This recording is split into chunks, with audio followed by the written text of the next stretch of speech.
देखिए, दोनों ही पार्टियों के लिए अच्छी खबर आई थी।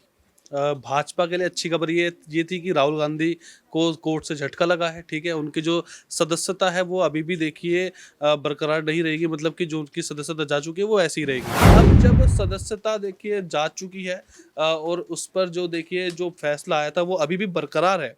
तो अब कांग्रेस सोच रही है कि देखिए हाई कोर्ट में अपील करने से पहले एक बार ओम बिरला के खिलाफ दोबारा से अविश्वास प्रस्ताव का जो मुद्दा है वो बनाया जाए और लाया जाए अविश्वास प्रस्ताव। हाई कोर्ट देखिए इस केस को ही खारिज कर देगा और राहुल गांधी की जो सदस्यता है लोकसभा की वो दोबारा उनके पास आ जाएगी। ऐसे काफी अच्छे चांसेस है इसके लिए।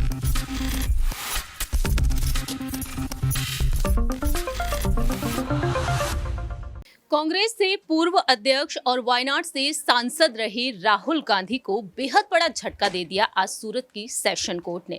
23 मार्च के दिन मोदी सर ने मानहानि केस में राहुल गांधी को 2 साल तक के लिए दोषी करार किया गया और 24 मार्च के दिन उनकी सदस्यता रद्द कर दी गई, जिसके बाद 3 अप्रैल के दिन राहुल गांधी ने सूरत की सेशन कोर्ट में याचिका को दायर किया और 13 अप्रैल के दिन इस मामले पर सुनवाई हुई। लेकिन आज 20 अप्रैल को एक बार फिर से इस मामले पर सुनवाई हुई और राहुल गांधी की अर्जी को अब खारिज कर दिया गया है। ऐसे में देखा जाए तो अब यहां पर राहुल गांधी जल्द ही हाईकोर्ट की तरफ रुख करने वाले हैं और क्या वाकई में यहां पर राहुल गांधी को अब राहत मिलेगी या फिर नहीं, क्योंकि देखा जाए जिस तरह से राहुल गांधी की सदस्यता को रद्द किया गया है उसके बाद राहुल गांधी चुनाव नहीं लड़ पाएंगे आने वाले 8 सालों में। ऐसे में देखा जाए राहुल गांधी और कांग्रेस पार्टी का अगला बड़ा कदम क्या होगा और राष्ट्रपति द्रौपदी मुर्मू के साथ साथ यहां पर लोकसभा अध्यक्ष ओम बिरला का क्या कुछ अहम फैसला सुनने को मिल सकता है।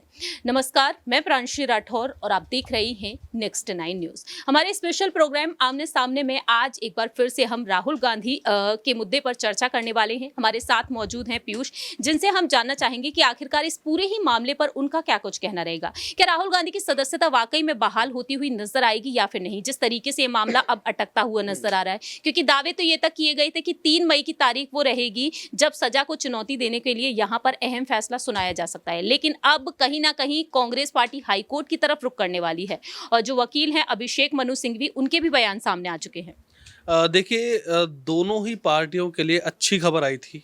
भाजपा के लिए अच्छी खबर ये थी कि राहुल गांधी को कोर्ट से झटका लगा है, ठीक है? उनकी जो सदस्यता है वो अभी भी देखिए बरकरार नहीं रहेगी, मतलब कि जो उनकी सदस्यता जा चुकी है वो ऐसी ही रहेगी।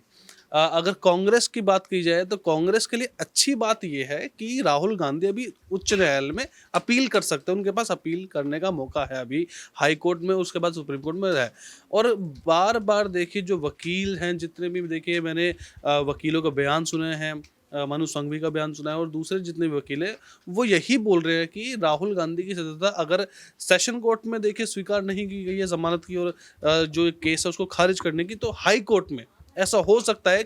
काफ़ी अच्छे चांसेस है कि हाई कोर्ट देखिए इस केस को ही खारिज कर देगा और राहुल गांधी की जो सदस्यता है लोकसभा की वो दोबारा उनके पास आ जाएगी। ऐसे काफ़ी अच्छे चांसेस है इसके लिए। जैसा कि यहाँ पर देखा जाए तो राहुल गांधी को लेकर जो जानकारियां सामने आई हैं, लेकिन दूसरी ही तरफ यहाँ पर राष्ट्रपति जो है द्रौपदी मुर्मू, उनको लेकर भी यहाँ पर बात कही गई थी कि जयराम रमेश का साफ तौर पर कहना रहा कि हमने समय मांगा है, आखिरकार उस समय का क्या। और दूसरी ही तरफ यहाँ पर अध्यक्ष जो लोकसभा अध्यक्ष हैं ओम बिरला जी, उनको लेकर यहाँ पर कांग्रेस पार्टी अविश्वास प्रस्ताव लाना चाहती थी और यहाँ पर देखा जाए बहुमत तकरीबन 100 होना चाहिए, यहाँ पर 100 सांसद होने चाहिए। तो ऐसे में आपको क्या लगता है, क्या यहाँ पर हाईकोर्ट की तरफ अब रुख किया जाएगा? क्या राहुल गांधी को वहां से अब कोई राहत मिल सकती है? क्योंकि स्टे अगर लग जाता है तो कहीं ना कहीं राहुल गांधी को एक बड़ी राहत मिलेगी, सदस्यता बहाल की जा सकती है। तो आपको अब क्या लगता है, क्या कांग्रेस पार्टी अब अविश्वास प्रस्ताव लाने के लिए एक बार फिर से यहाँ पर कोशिश करती हुई देखी जा सकती है? नहीं, बिल्कुल। देखिए, कांग्रेस पार्टी जब से राहुल गांधी की सदस्यता गई है तब से ही दो चीजों पर काफी जोर दे रही थी कि एक तो राष्ट्रपति द्रौपदी मुर्मू के पास जाकर उनको पत्र देकर अपने हाथों से राहुल गांधी, प्रियंका गांधी, सोनिया गांधी और खड़गे, ये 4 जो थे वो जाने वाले थे। लेकिन अब कुछ देखिए उनको शायद टाइम नहीं दिया गया होगा या फिर द्रौपदी मुर्मू जो है वो मेरे ख्याल से कहीं और गई हुई थी, किसी दूसरे स्टेट में थी। अगर वो जिस दिन जाने वाले थे तो उस पर फिर वो मामला टल गया, फिर जा ही नहीं पाए। और दूसरा देखिए कि ओम बिरला के खिलाफ, स्पीकर के खिलाफ अविश्वास प्रस्ताव वो ला रहे थे। क्यों ला रहे थे? क्योंकि राहुल गांधी जब विदेश से लौटे थे तो उनका माइक बंद कर दिया गया था। राहुल गांधी ने मोदी और अडानी के जो मुद्दा था उस पर बोलने बोलने के लिए स्पीकर से टाइम मांगा था, तब बोलने नहीं दिया था। स्पीकर के चेंबर में जाने के लिए उनसे पर्सनल मीटिंग करने के लिए टाइम मांगा था, वो भी नहीं दिया गया था। तो इसलिए राहुल गांधी कांग्रेस का ये बोलना था कि जो स्पीकर है लोकसभा के ओम बिरला, वो बायस्ड है, वो मोदी और अडानी के लिए ही देखिए वो काम कर रहे हैं, ऐसा कांग्रेस का बोलना था। वो बायस्ड है और इसीलिए उनके खिलाफ अविश्वास प्रस्ताव जो था वो लाने की कोशिश की जा रही थी, लेकिन वो भी देखिए फिर ठंडे बस्ते में चला गया। अब जब सदस्यता देखिए जा चुकी है और उस पर जो देखिए जो फैसला आया था वो अभी भी बरकरार है, तो अब कांग्रेस सोच रही है कि देखिए हाई कोर्ट में अपील करने से पहले एक बार ओम बिरला के खिलाफ दोबारा से अविश्वास प्रस्ताव का जो मुद्दा है वो बनाया जाए और लाया जाए अविश्वास प्रस्ताव। देखिए आखिरी कुछ सवाल रहेंगे पीयूष यहाँ पर। अगर राहुल गांधी की सदस्यता वाकई में बहाल की जाती है तो आपको क्या लगता है किस सीट से वह चुनाव लड़ सकते हैं? क्योंकि वायनाड पर एक बार फिर से उपचुनाव होने को जा रहे हैं, दूसरी ही तरफ यहाँ पर रायबरेली है, अमेठी भी है, और अमेठी को लेकर यही कहा जा रहा है कि कहीं ना कहीं प्रियंका गांधी वाड्रा को ही आगे किया जाएगा और राहुल गांधी को रायबरेली के लिए आगे किया जा सकता है। और वहीं यहाँ पर तीसरी सीट जो आगे आई है वो है तमिलनाडु के कन्याकुमारी से भारत जोड़ो यात्रा की शुरुआत की गई। तो कांग्रेस नेताओं ने ये रणनीति बनाई थी कि इस बार राहुल गांधी को कन्याकुमारी से आगे करना है, लेकिन उसी बीच यहाँ पर कोर्ट का फैसला आ गया। तो आपको क्या लगता है राहुल गांधी के लिए? नहीं देखिए, अगर बात की जाए वायनाड की, तो देखिए वायनाड पे अभी उपचुनाव नहीं होने वाले, क्योंकि इलेक्शन कमीशन की प्रेस कॉन्फ्रेंस आई थी।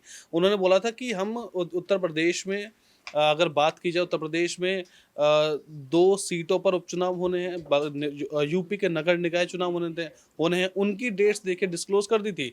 लेकिन जब वायनाड पे पत्रकारों ने वायनाड पे अगर सवाल पूछा था तो उन्होंने बोला था हमें अभी कोई जल्दी नहीं है, अभी राहुल गांधी का मामला कोर्ट में है और जब तक कोर्ट में 6 महीने तक, मतलब कि अभी हम रोक सकते हैं सीट को, और 6 महीने से पहले देखिए ऐसा लग रहा है कि जो राहुल गांधी की सदस्यता है वो बहाल हो जाएगी। तो वायनाड से ही देखिए वो लड़ेंगे। और दूसरी सीट की बात चलती है तो देखिए अमेठी से लड़े थे, 2019 में हार गए थे। तो अमेठी को कांग्रेस सोच रही है कि प्रियंका गांधी वाड्रा को वहां से लड़ाया जाए, स्मृति ईरानी वर्सेस प्रियंका गांधी हो जाएगा, तो प्रियंका गांधी के चांसेस थोड़े से ज्यादा बढ़ जाएंगे। अब बात करते हैं रायबरेली की। रायबरेली से सोनिया गांधी जीतती आई है, तो इसलिए वो सीट सोनिया गांधी की, तो सोनिया गांधी इस बार इलेक्शन लड़ रही हैं, तो वहां से तो देखिए लड़ नहीं सकती क्योंकि सोनिया गांधी ऑलरेडी लड़ रही है।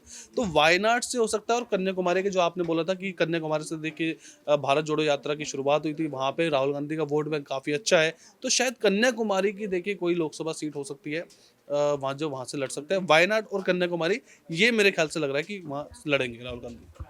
बहुत बहुत शुक्रिया। जैसा कि यहाँ पर पीयूष ने जानकारी दी है, अब देखना दिलचस्प होगा कि जो राहुल गांधी बार बार यही कह रहे हैं कि मैं वीर सावरकर नहीं हूं, मैं गांधी हूं, मैं माफी नहीं मांगूंगा। अब देखना दिलचस्प ये होगा कि हाईकोर्ट की तरफ अगर कांग्रेस पार्टी रुख करती है तो क्या यहाँ पर वरिष्ठ नेता, वरिष्ठ वकील कपिल सिब्बल और अभिषेक मनु सिंघवी वाकई में राहुल गांधी की सदस्यता को बहाल करा पाएंगे या फिर नहीं? ये बेहद बड़ा और दिलचस्प सवाल बनता है। देखना दिलचस्प होगा कि 2024 में जब लोकसभा चुनाव होंगे, आखिरकार क्या वाकई में यहाँ पर एक बार फिर से भारतीय जनता पार्टी की जीत होगी? इस पर आपकी क्या कुछ राय प्रतिक्रिया है, ये आप कमेंट सेक्शन में बता सकते हैं। फिलहाल के लिए हमारे इस प्रोग्राम में इतना ही। बाकी की तमाम अपडेट्स के लिए आप देखते रहिए नेक्स्ट 9 न्यूज। ये दुर्भाग्यपूर्ण है कि आज एक निर्णय आया है, कन्विक्शन को निलंबित नहीं किया गया है। ये सभी जो मूलभूत आधार हैं कानून के इस क्षेत्र के, उनके अनुसार ये गलत है। एक गलत निर्णय को अफर्म किया गया है, वो गलत है। हमारे पास जितने भी कानूनी विकल्प हैं, प्राथमिक जिसमें है उच्च न्यायालय की तरफ जाना, उसके अधिकार क्षेत्र का हम उपयोग करेंगे, निकट भविष्य में करेंगे। इसमें तिथि देना आवश्यक नहीं है, लेकिन हमारे सभी अधिकार क्षेत्र जल्द से जल्द इस्तेमाल किए जाएंगे। आप जानते हैं कि हमारे जो संवैधानिक न्यायालय हैं, जो उच्च न्यायालय भी आता है, जिसमें उच्चतम न्यायालय भी आता है, उनके पास व्यापक ऐसे पावर्स हैं जिनके अंतर्गत ये जो गलत कारणों से, गलत कानूनी आधार पर 2 निर्णय आए हैं, उनको चुनौती दी जाएगी। और हमें आशा और विश्वास है कि जल्द से जल्द ये सही की जाएगी, गलती को ठीक किया जाएगा न्यायिक कानूनी रूप से। जहाँ तक श्री राहुल गांधी जी के वक्तव्य का सवाल है। सब जानते हैं कि वो एक लाइन किस संदर्भ, किस परिप्रेक्ष्य में कही गई थी, किस प्रकार से उसको तोड़ फोड़ कर एक नई आयाम दिया गया है, जो बिल्कुल सीधा देखने पे भी झूठा और बेमानी दिखता है। जो कारण दिए गए हैं इस निर्णय में वो बिल्कुल संदिग्ध हैं, गलत हैं, कानूनी रूप से मैं कह रहा हूं। और जो बार बार ओबीसी के विषय में टिप्पणियां की जा रही हैं, उनका उल्टा असर अब हो रहा है। सभी लोग समझते हैं कि ओबीसी समुदाय के लोगों ने ये समझ लिया है कि मोदी जी और सत्तारूढ़ बीजेपी किस प्रकार से उनके नाम का दुरुपयोग कर रहे हैं, उनके नाम को भुनाने का प्रयत्न कर रहे हैं राजनीतिक रूप से।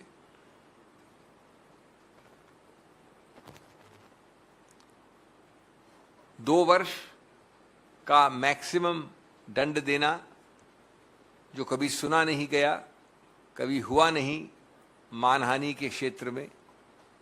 कन्विक्शन ही नहीं होता है क्रिमिनल, लेकिन अगर होता है तो 3 या 5 महीने से ज़्यादा कभी सुना नहीं गया, उसको सेशंस कोर्ट द्वारा सही मानना बिल्कुल गलत है। इससे अगर कोई भी समझता है कि राहुल गांधी की आवाज़ रुकेगी, झुकेगी, साइलेंट होगी, तो वो न राहुल गांधी को जानते हैं, न कांग्रेस को समझते हैं। राहुल गांधी स्पष्ट और सही रूप से बोलते हैं। वो लोगों के, जनता जनार्दन के न्यायालय में, उनके दरबार में बोलते हैं। और उन्होंने कोई गलत न कहा है, न कहेंगे, लेकिन अपनी आवाज़ पुरजोर तरीके से सबके सामने रखेंगे।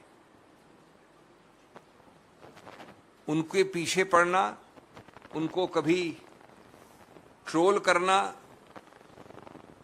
उनके संसद में बोलने से पहले प्री कंडीशंस रखना, संसद को सत्तारूढ़ पार्टी द्वारा अवरुद्ध करना, उनकी सदस्यता पे प्रश्न चिन्ह लगाना, उनको प्रिविलेजेस कमेटी से डराना धमकाना, इस किसी से कुछ फर्क न पड़ा है, न पड़ेगा, न राहुल गांधी को, न कांग्रेस पार्टी को। जो उनके कानूनी अधिकार क्षेत्र हैं, संवैधानिक अधिकार क्षेत्र हैं, उन सब का वो प्रयोग करते रहेंगे।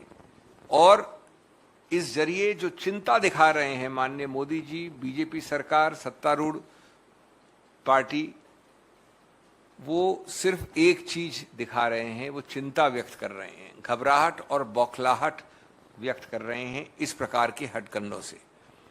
न कि राहुल गांधी के जनहित में पूछे गए इतने सारे अलग अलग प्रश्नों का उत्तर देना, भ्रष्टाचार से संबंधित बहुत पैनी दृष्टि से पूछे गए प्रश्न इत्यादि। अब मैं 2-4 मिनट लूंगा आपके साथ में, तकनीकी नहीं होना चाहता, लेकिन आपको एक छोटा सा एक झांकी देना चाहता हूं कि किस प्रकार से पढ़ने दिखने में भी ये निर्णय गलत लगता है जो आज आया है। और मैं जानता हूं कि मैं जनता से बात कर रहा हूं, आपके जरिए जर्नलिस्ट से बात कर रहा हूं, मैं कोई कानून की बहस नहीं कर रहा, लेकिन जब निर्णय आता है तो निर्णय में आवश्यक हो जाता है कि कुछ तो कुछ डिटेल में जाया जाए। अगर आप कुछ 3-4 पैरास देखें शुरू के, तो विचित्रता इस केस में एक बड़ी अजीब है। केस के बाद केस, यानी पुराने निर्णय लिखे गए हैं, साइट किए गए हैं, जो पढ़ने से भी मालूम पड़ता है कि गलत साइट किए गए हैं, जो लागू नहीं होते या लागू हमारे पक्ष में होते हैं, यानी राहुल गांधी के पक्ष में, या अनुपयुक्त हैं, उनका दुरुपयोग या इस्तेमाल किया गया है निर्णय पे आने के लिए। मैं उदाहरण दूं कुछ आपको। एक पन्ने 4 पे, मैं डिटेल में नहीं जाना चाहता, केस साइट किया गया है, और इन सब केसेस में सिलेक्टिवली, आंशिक रूप से कोटेशन दिए गए हैं, व्यापकता नहीं देखी गई है। एक सरीन का केस उच्चतम न्यायालय का साइट किया है माननीय न्यायाधीश जिनका निर्णय आज आया है, और उसमें ये लिखा है, if so the legal position can be laid down that when conviction is on a corruption charge against a public servant, the court should not suspend the order of conviction. अब ये अंडरलाइन किया गया है ये माननीय sessions जज द्वारा underline किया गया है, सिर्फ इन्हीं हिस्सों पे रिलाई किया गया है। क्या ये करप्शन चार्ज का केस था? राहुल गांधी करप्शन चार्ज पे संदिग्ध हैं या अभियुक्त हैं?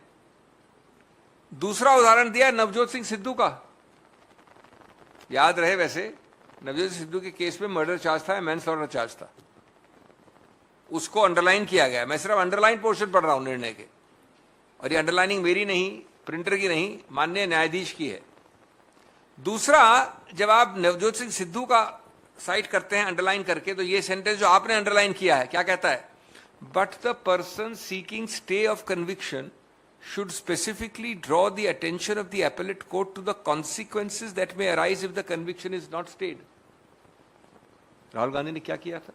यही तो बताया था कि परिणाम कितने सीरियस हैं कि मेरे को जो मानव अधिकार है पार्लियामेंट के अंदर बोलने का या रहने का, वो निलंबित हो जाएगा। और याद रहे कि यही कॉन्सिक्वेंसेज एक मर्डर चार्ज में 2007 में माननीय सिद्धू साहब ने उच्चतम न्यायालय को बताया, उन्होंने सस्पेंड कर दिया कन्विक्शन मर्डर चार्ज में। इसको साइट करते हैं माननीय न्यायाधीश, अंडरलाइन करते हैं, लेकिन मेरे विरुद्ध लागू करते हैं। यह आपको पारदर्शी लिखित रूप से आम आदमी को समझने वाली गलतियां बता रहा हूं, मैं कोई कानूनी दलील नहीं कर रहा। तीसरा केस साइट किया है रविकांत पाटिल का, अंडरलाइन किया है।